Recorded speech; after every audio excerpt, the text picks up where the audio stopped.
Welcome back to the Division 2. In this video we're going to be taking a look at just a creative idea I've thought of, and it's going to be what I'm going to name the Universal MISFIT DPS build. The reason I'm calling it that, it was originally just going to be MISFIT, but I've had a look at the build and to be completely honest, it's a very universal build. You can pretty much use any weapon with this build. It is my rifle build. We have pretty much, like every single piece is God rolled weapon damage, but the main focus of this entire DPS build is to focus on crit chance and crit damage. So on my Providence Defense mask, we've got the God rolled crit chance, we've got crit damage twice because of a mod and an attribute.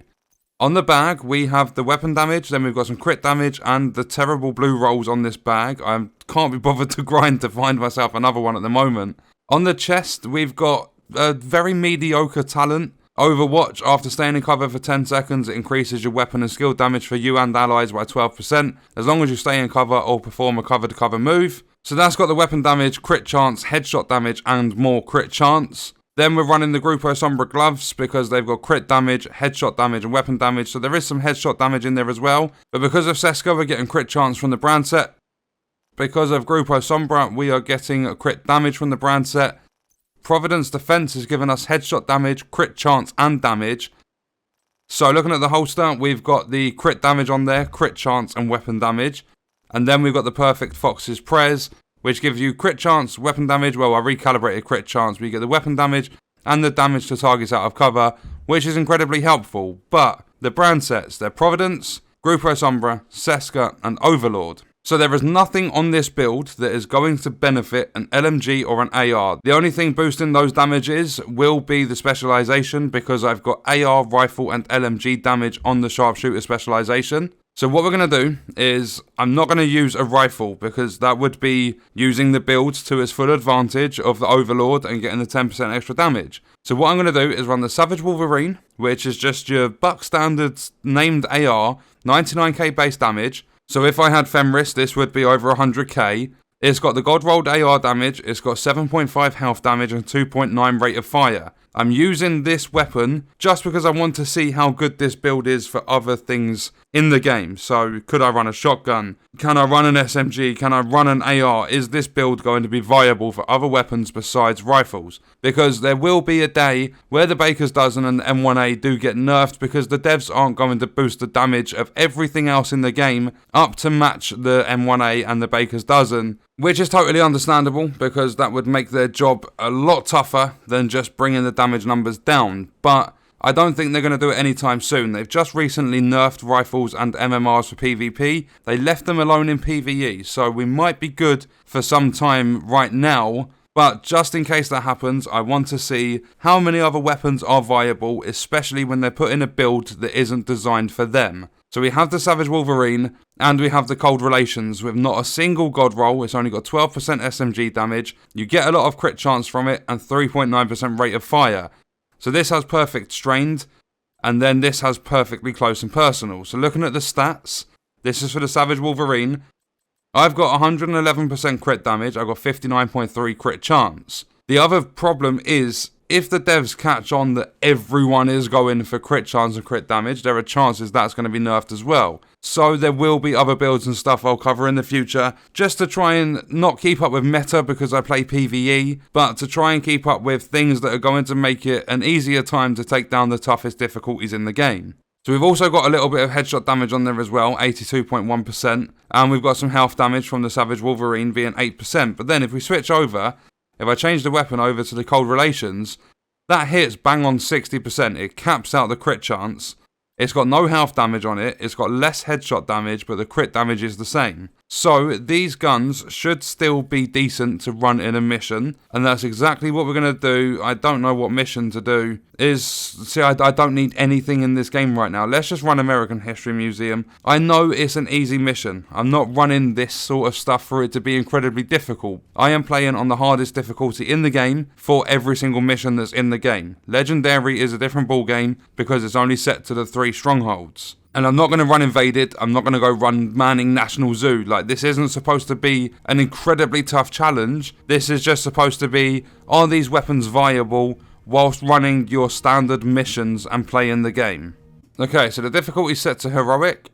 Let's jump in. I'm going to possibly do a couple of areas with the Savage Wolverine. Oh my god, there's going to be no challenge for this at all. Besides me being levered.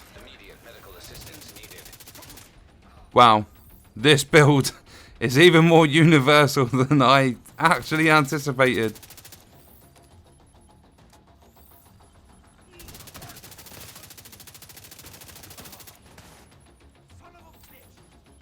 It almost doesn't seem fair to the NPCs.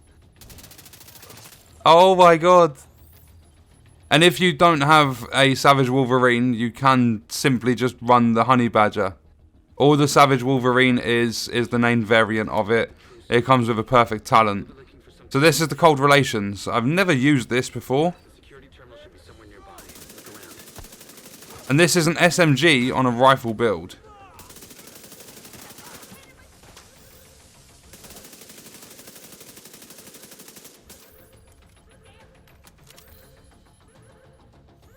Come on, peek. Thank you. Right, what I'm going to do, because it's fairly obvious that this build is viable for any weapon. I'm not going to try with shotguns. I don't like shotguns. Okay, so what I'm going to do is skip to the end of the mission, just so that you guys can see the named boss and just see what sort of damage numbers these weapons can actually do. Okay, we've got a heavy, so I want to test. I know I said I'll skip to the end boss, but I want to see how much damage this guy actually takes without absolutely slaughtering me.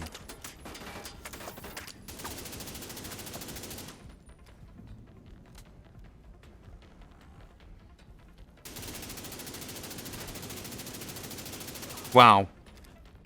That was literally nothing. He just got wrecked. Is this enemy above me? Come on. Can they... Oh, you can get above. Oh. Whoa. Okay, we have made it to the boss fight. I've gone down once because of a purple splodger guy. He got me stuck and then absolutely lasered me. But apart from that, it's been easy. You saw the heavy part. So I'm going to say, like, this build is stupidly viable for all difficulties, all weapon types. But I would recommend, if you're running an AR and you've got a similar build to this, then make sure you get that piece of Fenris. If you have an LMG, make sure you get the Petrov, preferably the Contractor's Gloves, because the Contractor's Gloves would probably even benefit this build right now with the AR and SMG.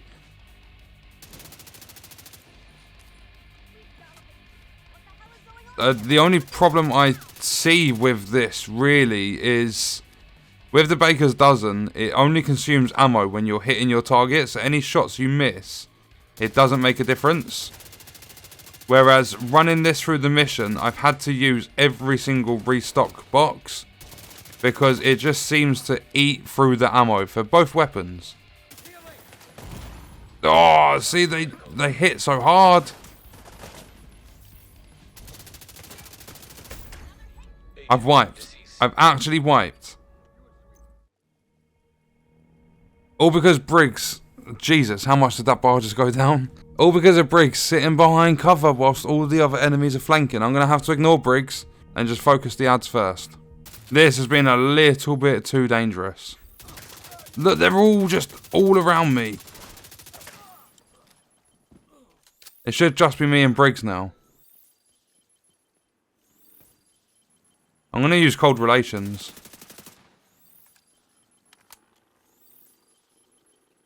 Come on, Briggs.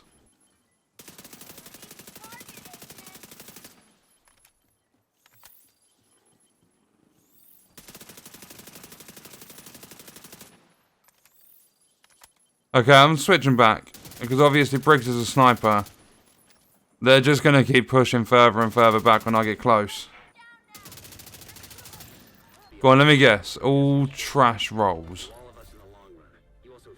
Terrible. Terrible. Terrible. And that's on heroic. Double T821s. But we did it. Got a watch level up, 226 now. Okay, so that build, for some reason, it doesn't make a difference which weapon you run. It just seems to be amazing either way. Although if you are running a similar build, then don't do what I've just done unless you need to. Like, I'm kind of like, I love the Baker's Dozen, do not get me wrong, it's my favourite gun in the game. It has been since World Tier 5 come out, because I got one at 492 gear score from one of the vendors, and I've used the weapon ever since, the classic M1A. I've used it ever since. So do not get me wrong, but sometimes it does get irritating having to constantly spam your trigger. I would like to run ARs and possibly SMGs. I love running the Pestilence LMG because you can just hold down your trigger and it does all the work for you. You don't have to spam it. But I'm going to leave the video there. Let me know your thoughts and stuff in the comments. I hope you guys enjoyed it. Thank you for watching.